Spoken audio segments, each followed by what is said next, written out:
This is an interesting story here in our adventures with David. David is in a cave, and King Saul hears the call of nature and doesn't know David's in there. A few years ago, I found a great way to be educated. It's a book called Passing Time in the Loo. And, it has everything in here. And it says, one of the things it says is, time profitably spent in lieu of a classical education.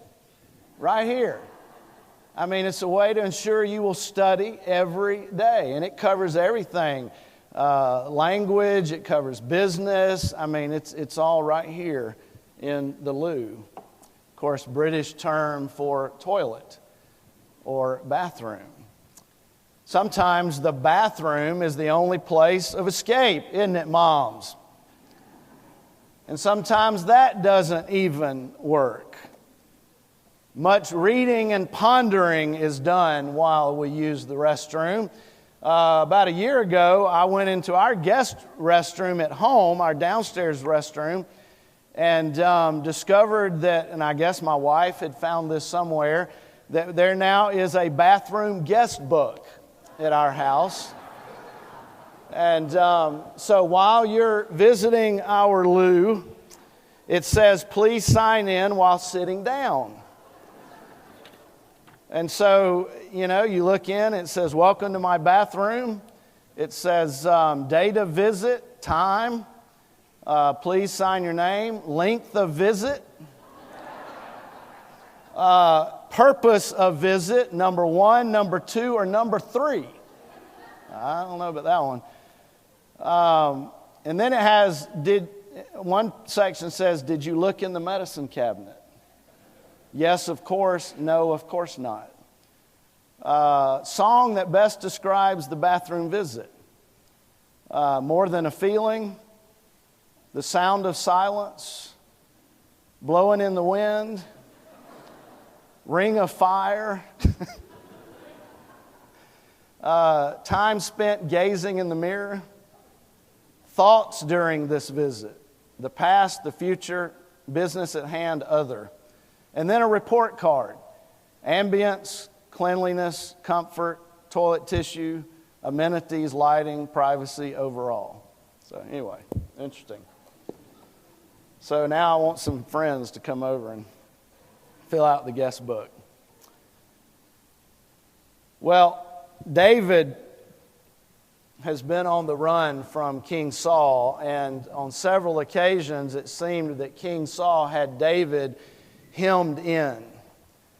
But in today's story, it seems as though David had Saul in quite a vulnerable moment. David and his guards, his soldiers, had found a place for rest in a cave in Getty. Now, Getty is an area of cliffs and caves and canyons about 2,000 feet above the Dead Sea. And those of you who've been to Israel and been to the Dead Sea, you can see that up in the distance. And of course, you go to the Dead Sea and you can float on the water because of the salt content. And the Dead Sea area now is this beautiful spot where, all visitors come and experience. But in Getty, up in those canyons and cliffs, is a rough, rugged area. Eugene Peterson, in his book, Leap Over the Wall, spent some time up in En-Gedi looking for the cave that may have been the one that David was in. And he says, it is just harsh country. It's the kind of place where the only thing that is your host, at least in this day and age, is lizards and hyenas and vultures. And he said, it is just harsh wilderness. Well, David and his band of brothers have sought refuge and rest deep in this cave. And as they are resting, they hear some noise. And they get quiet.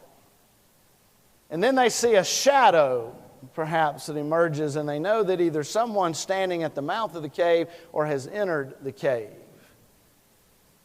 And so one of David's guards slides up, creeps up the side wall of the cave, and he peeks around the corner, and he can't believe what he sees.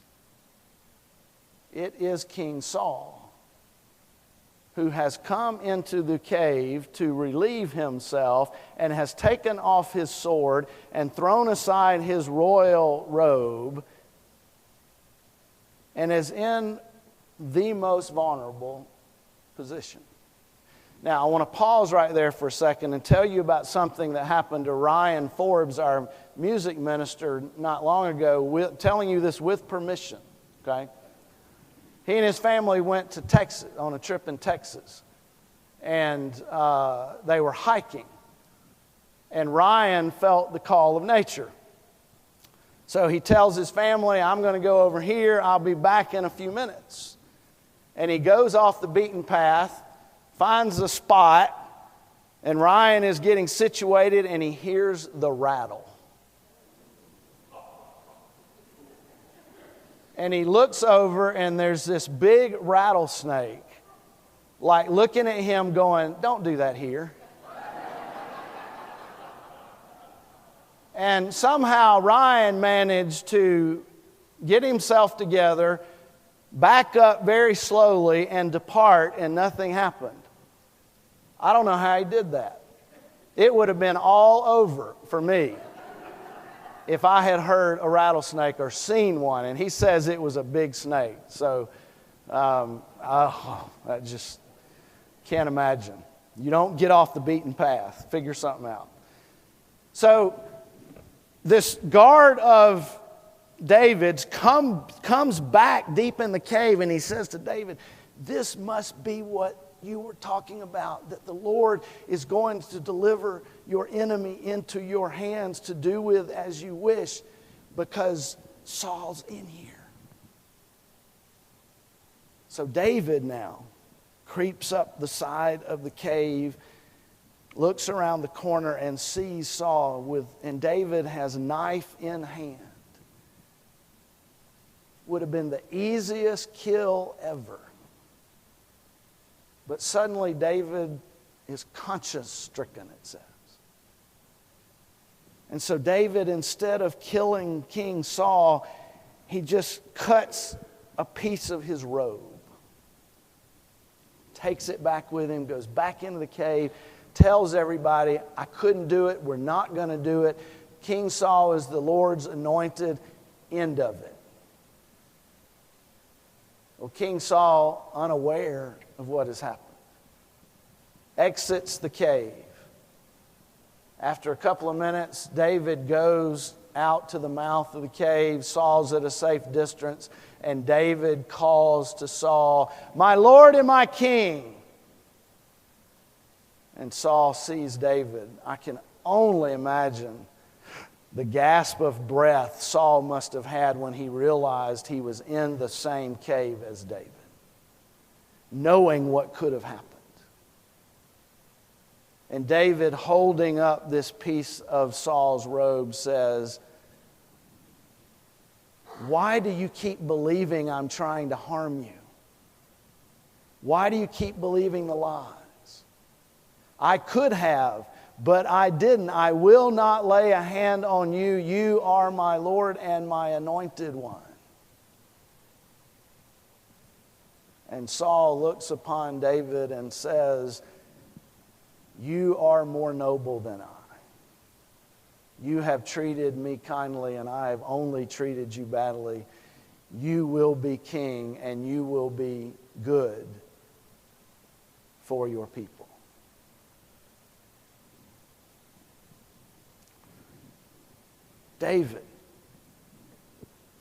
David had Saul right where he wanted him. He could have taken full advantage of King Saul's vulnerability, and he chose instead to show him mercy. How do we respond to life's vulnerable moments? How do we respond if someone has wronged us and then we find them vulnerable? How do we respond if we disagree with someone theologically or politically or in business, and then suddenly they slip up and they're vulnerable? How do we respond? What action would we have taken in the cave? Would we have shown mercy or had no mercy?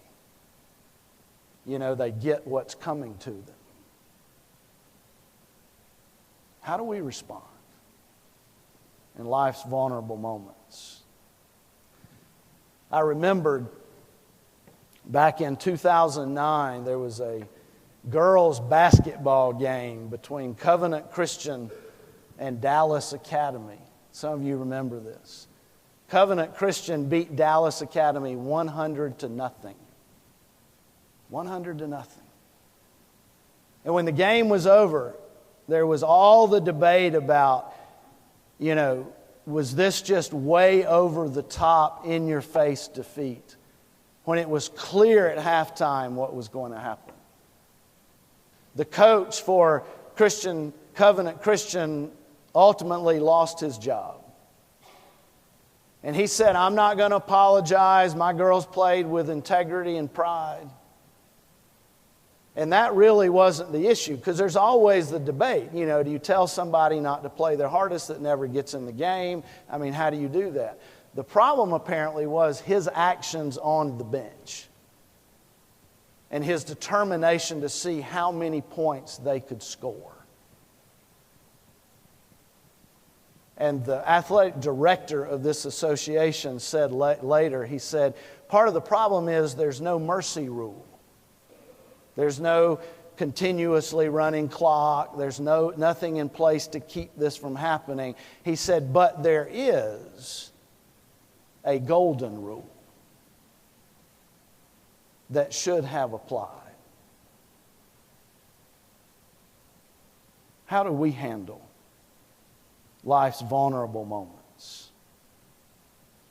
And in the political arena, there certainly doesn't seem to be any mercy rule. I mean, any weakness that's shown by an opponent is to just be pounced on. Some of you watch House of Cards and Scandal, and in those shows about politics, I mean, the main mantra is find some dirt. Find something on somebody that I can use to smear their name, to destroy them, to defeat them. Find me something. That's the way it's played.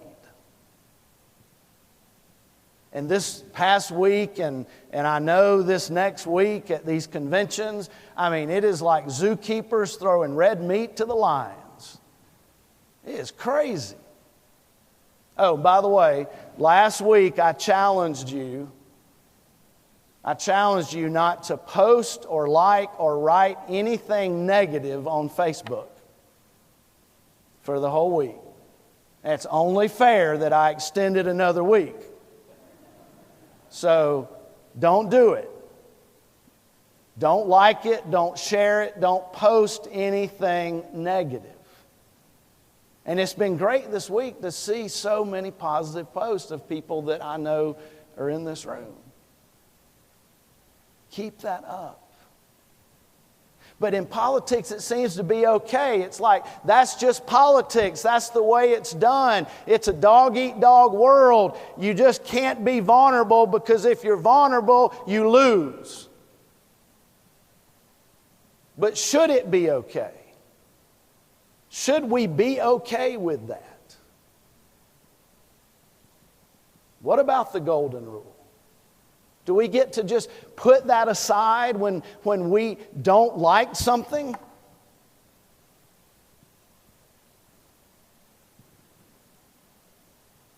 How do we respond to vulnerable situations in our personal lives? I mean, maybe you've been hurt or wronged by someone for years. And then one day, you see an opening. And you think, now it's my moment. I knew God would give me this opportunity for them to get what's coming to them. Here it is. What will you do? Will you strike? And here's the question. If we do attack, is our life going to be better for it? That's what we need to ask ourselves. Is our life going to be better for it? You know, we all have those moments, or at least we hope we have those moments. You remember the movie Pretty Woman way back? Julia Roberts' character, she was a prostitute, and Richard Gere started falling in love with her, and he told her to go shopping because she needed to buy a fancy dress for a dinner party. And so she goes into this fancy clothes store in her prostitute outfit, basically, and the sales lady quickly determines she shouldn't be in there. She can't afford anything in here, and she asks her to leave. So she goes down the street to another shop and spends thousands of dollars.